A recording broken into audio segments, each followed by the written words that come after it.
had built half the successful businesses in their region. Thomas had no children, no heir, and he'd taken an interest in Samuel that felt like salvation. That night, Thomas called Samuel into his private room, the one where he kept his records, his money, his plans. Thomas was dying, though no one else knew it yet. He'd written a will, he explained, leaving a significant portion of his wealth to Samuel, enough to change everything. But there was a condition. Thomas had a nephew, David, who believed he was the sole heir. The will needed to be hidden, Thomas said, just for a few months until after his death, to avoid conflict while he was too weak to defend his decision. Samuel would be the keeper of this document, the guardian of his own future. It felt like trust. It felt like destiny.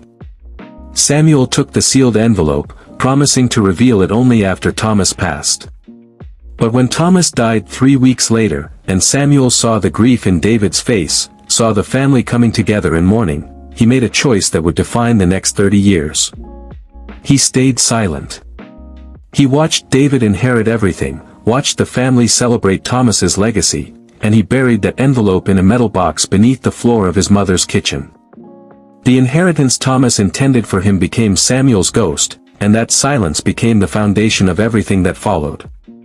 Life moved forward, as it always does, but Samuel moved with it differently now. He worked harder than anyone, driven by a shame he couldn't name and a fear he couldn't shake. Within 5 years, he'd started his own small trading business. Within 10, he'd expanded into transportation.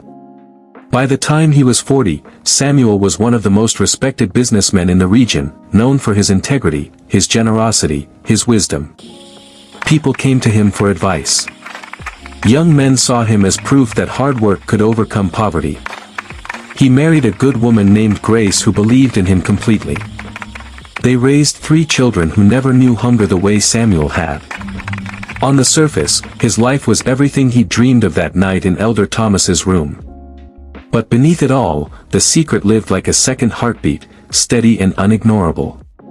Samuel would wake at night, his chest tight, remembering David's face at the funeral, remembering the inheritance that was meant to change his life but instead became his burden.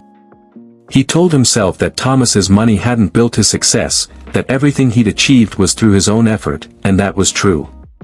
But the lie of omission, the document still buried and forgotten, poisoned every achievement with the question of what if. What if he'd spoken up? What if he'd honored Thomas's wishes? What if the respect he'd earned was built on a foundation of silence that made it all feel hollow? The truth